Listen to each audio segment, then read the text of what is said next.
please subscribe and don't forget to press the bell icon to get notified whenever we upload a new video.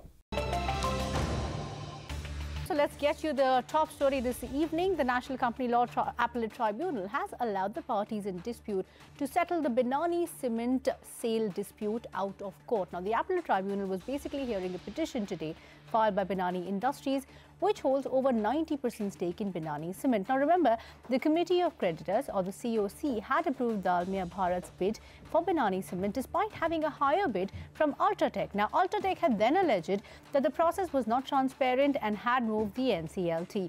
The company also wrote to Binani Cement's resolution professional saying that they would increase their offer further. But when it was not accepted, Ultratech then struck a deal with Binani Industries to buy its 98.43% stake in the cement unit, providing the insolvency case was terminated. Now, Binani Industries advisor Swamy Committee spoke to us earlier today, and he said that they are ready to close all transactions within the next 14 days and thought that it would be best to settle the matter with Ultratech. Take a look. We thought it would be best to try and settle with Ultratech, who we thought would be an ideal partner, and they had anyway enhanced the bid, meeting all the liabilities. So this is the background. If you ask me honestly, we can close this transaction. We have already written letters on last Friday or maybe Thursday to all lenders. We are ready to close the entire transaction within 14 days. Whether it is secured financial, unsecured financial, statutory or operational trade, we are ready to meet their legitimate legal claims. You know, to be very honest, we would also want equity shareholders to gain and benefit. So we really need to sit down. We have not really sat down at the COC. We don't have certain numbers. There are gaps what we are requesting. Only once we do that, we will be able to work out the total 100% legitimate dues which we want to pay. So that is the advisor to Binani Industries, Swamy Committee. Now, there's a twist in the tale as far as Binani Industries' repayment offer is concerned. Banking sources exclusively tell us that Binani Industries hasn't presented a repayment offer to Binani Cement's lenders yet, and that the offer exists only in the media. Ritu Singh, who has been tracking this development from day one, is here with the details. Ritu, what exactly are sources telling you, and what way does this seem to go? By when are we expecting some form of a closure here? Well, that is anyone's guess, possibly that this case will land up in the Supreme Court, so there's no saying really when the case will close. But yes, there are some key contentions, some issues raised by the bankers with respect to this proposed settlement offer being spoken of by Binani Industries. Number one is no concrete proposal has been placed before the Committee of Creditors so far by Binani Industries, which actually offers to settle all the outstanding dues of both the operational and the financial creditors.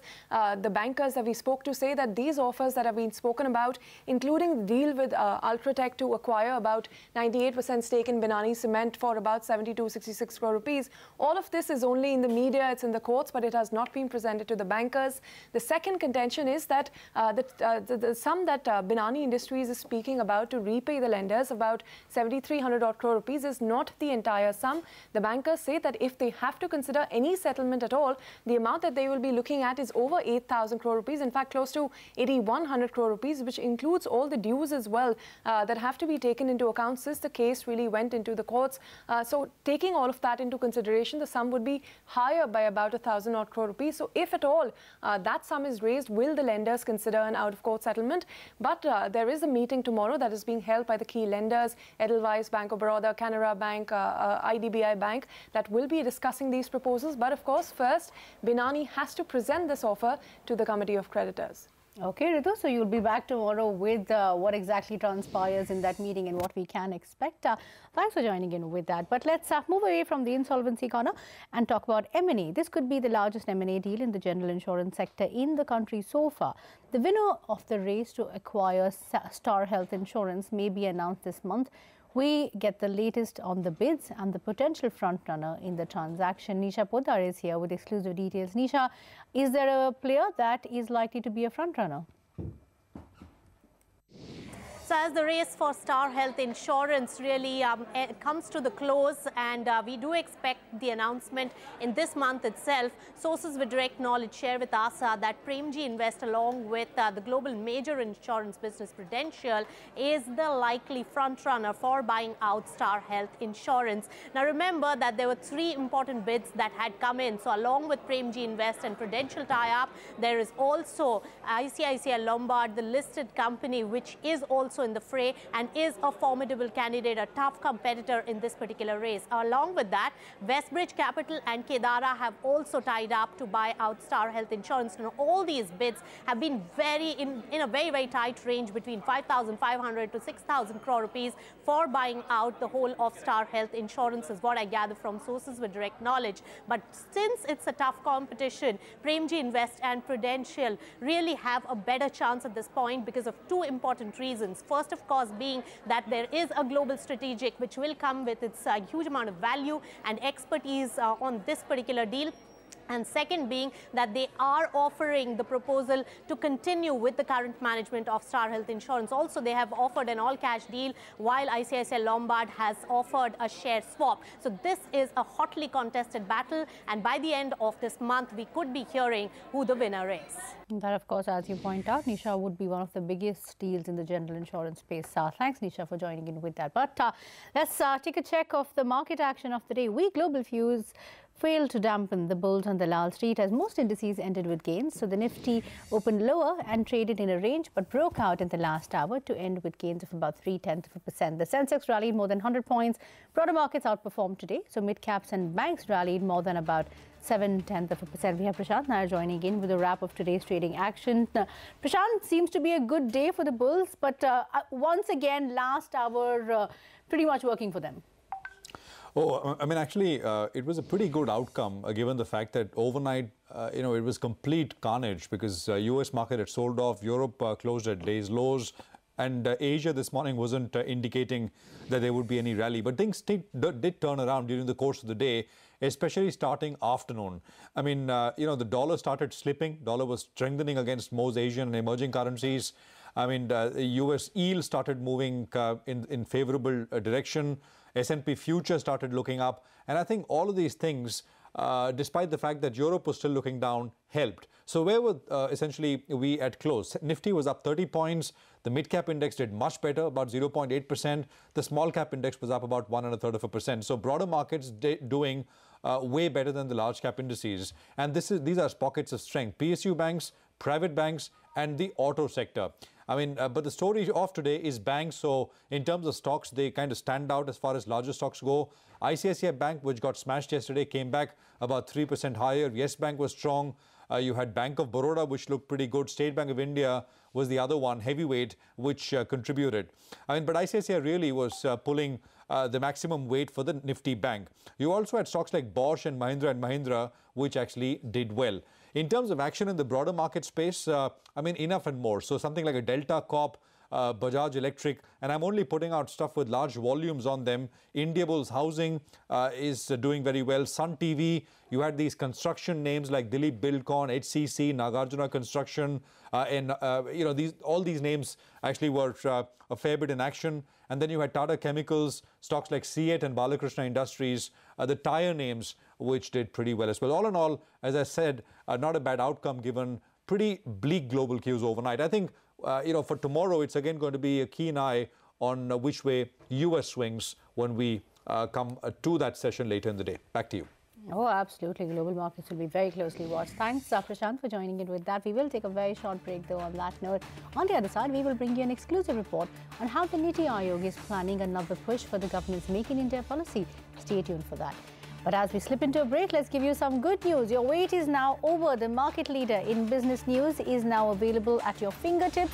CNBC TV18.com is coming soon on your phones. Always stay connected with CNBC TV18. Stay up to date with the latest market and financial news with CNBC TV18.com. Coming soon on your iOS and Android devices. All the important news, videos, data and analysis at the touch of a button.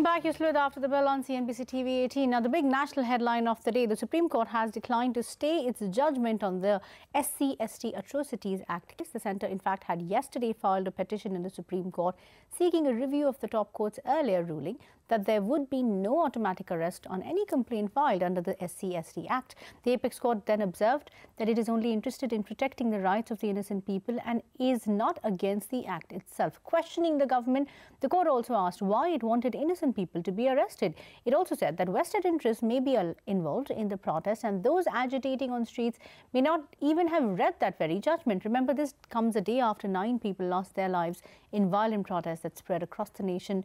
The court will next hear this matter after 10 days. But let's get to the story that you can see flashing on your screen. That's something that we are breaking right here on After the Bell. The government is considering doling out more sweeteners to domestic companies in order to encourage them to, well, make in India. Now, we learned that the DIPP and the Niti Aayog are considering making changes to its public procurement order. Remember, last year, the DIPP came out with this order after the cabinet cleared a policy to promote domestic content in government and PSU purchases. Rituparna Bhuya is breaking that story for us. Ritu, what is the large intent behind this? And, in terms of fine print, what are the changes that are likely? The idea is to promote Make in India. Now, what has happened since that order that was released in June 2017 was that the Indian companies were supposed to get preference in government tenders and government contracts. But I spoke to some sources in Niti Aayog and they told me that they have been disappointed because many of these government departments and especially PSUs have been circumventing and have been giving preference to imported goods and companies, foreign companies, as far as government contracts and tenders are concerned. And hence the Niti Aayog has suggested that there should be changes to many of the norms and rules. For example, in many of these government tenders and PSU tenders, there are criteria like minimum net worth. According to Niti Aayog, that should be done away with to favor made in India related goods and companies based in India. Also, the Niti Aayog favors giving 30% price preference to goods manufactured in India. One may ask that is that WTO compatible or not. My sources tell me that India is not a signatory to any global pact on government procurement at WTO, and hence it can have up to a threshold a price preference that can be given to made in India products. Also, I have been told by my sources that the Niti Aayog might be calling procurement heads of PSUs to discuss government procurement issues. Separately, DIPP is also discussing giving price preference to made in India products. Moreover, the DIPP is also looking at setting up a dashboard through which it can monitor the government procurement or government tenders and can check if Indian companies or made in India products have been given preference or not. Now we'll have to wait and see, even after these tighter norms, if Indian companies and if made in India goods get preference in government tenders and government contracts. With that, it's back to you. Okay, Ritu, just stay with us. We also have Ajay Dua, the former secretary of DIPP, joining in. Mr. Dua, let me take the point that Ritu was making just as he concluded. Will the about 4 to 5 areas that are being looked at, if you heard Ritu point out some important areas, including favor up to 30% of price preference for Make in India goods, doing away with minimum net worth criteria, invoking national security to give price preference up to a threshold at least, would this lead to Make in India goods getting preference into government tenders, and largely on a broader level, will this actually help the Make in India concept? I'm of the view that giving some preference in government procurement to Indian companies is worth looking at for the very simple reason that the government contracts today or till last year did not give any specific preference to Indian companies. Public procurement order of June 2017, which was issued, did provide for giving preference in contracts which are above 50 lakh rupees in value. What the Niti Aayog seems to be mulling over is to give a purchase preference first by doing away the minimum net worth requirement. I think that might be well worth a try, particularly because our Make in India program doesn't seem to have taken off at the pace and to the extent that it was expected to. I'm, however, a bit skeptical about the other things being talked about, which your correspondent just mentioned, that was giving 30% price preference by government departments and the Indian PSUs for goods procured from Indian companies. This is almost like, for several years we used to have a 15% price preference, first 10%, and then 15% price preference for Indian products. That will probably hurt the efficiency of the public procurement process. But purchase preference by invoking, whether it's the invoking of the National Security Clause, as has been done by President Trump when he imposed duties on steel and aluminium items, is something which can be looked at.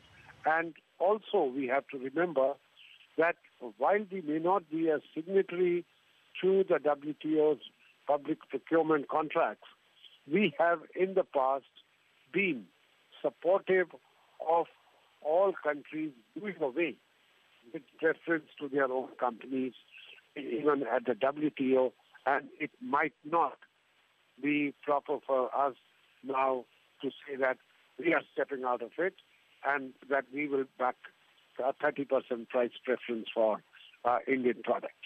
Purchase preference, yes. Mr. Dua, yeah.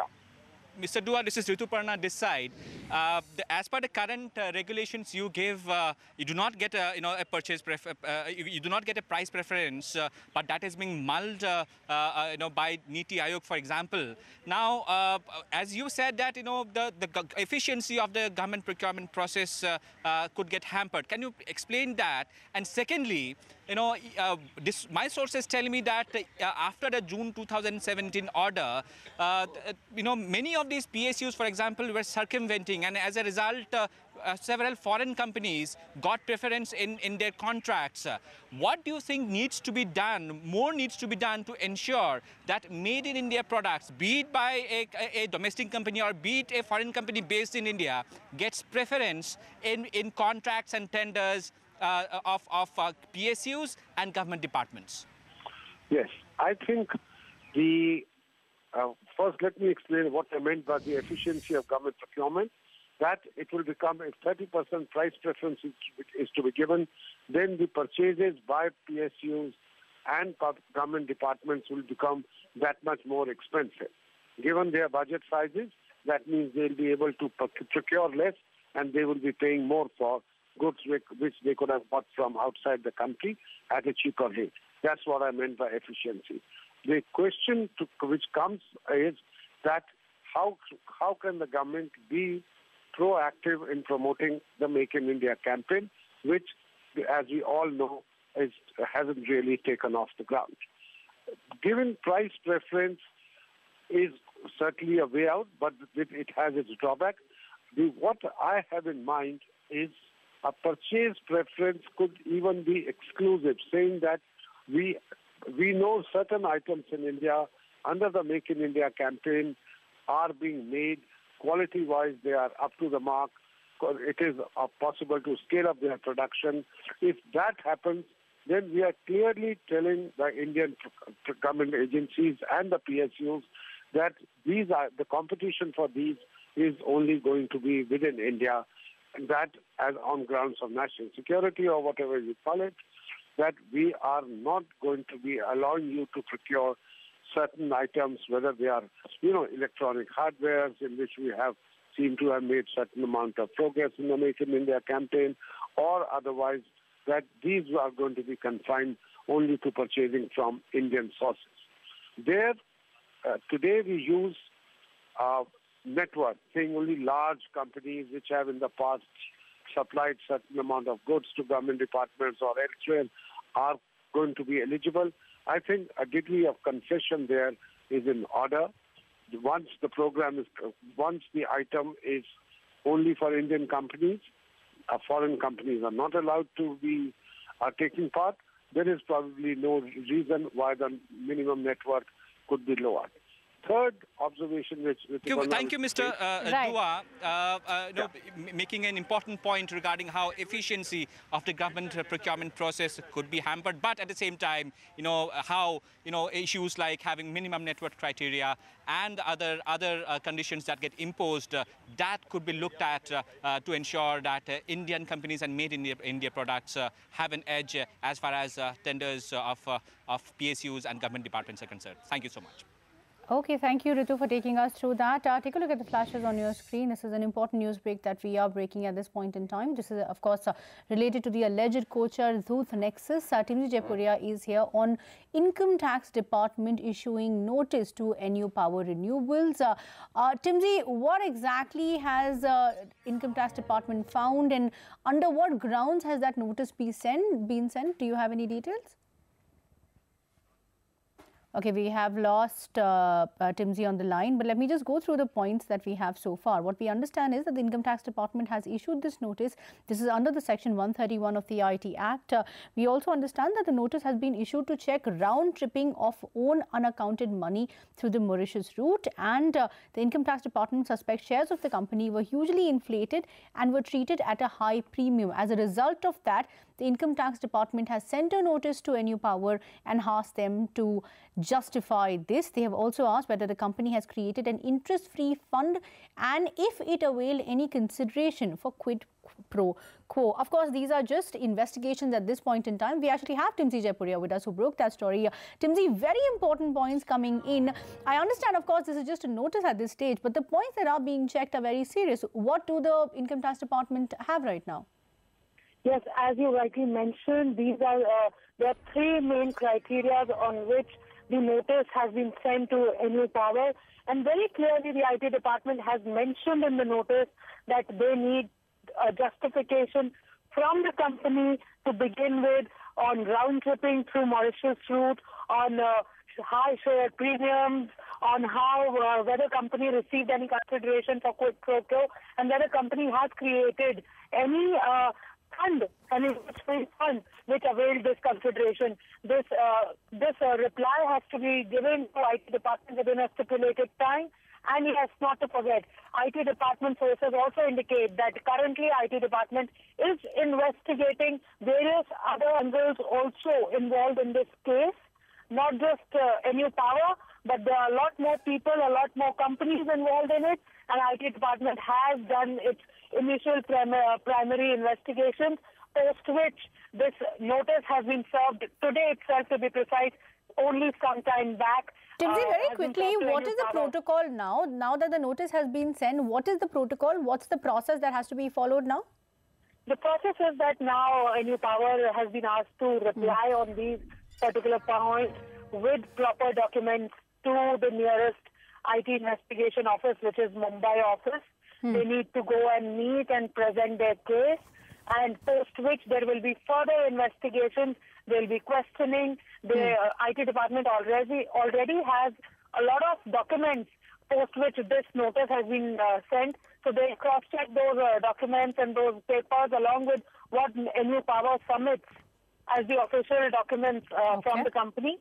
And they need to answer back the questions that the IT department has, post which there will be a detailed inquiry, and they will come out with a proper, sort of a result of that inquiry, whether there is any such case or not. Yes, as of now, IT department serves notice, and they have found NU Power of these three suspected things, and they now want a justification from the company. Okay, Timsy, thank you so much for taking us through that very important news break. We will take the discussion forward over the course of the day. There are a lot of stories that we will be taking forward as well. The Insolvency Law Committee has submitted its final report. We will take that story and many other stories forward on Reporter's Diary at 5 p.m. For now, we'll have to wrap up this edition of After the Bell. Stay tuned. Markets Today Talk Back will take all the market action forward on the other side. Thanks for watching.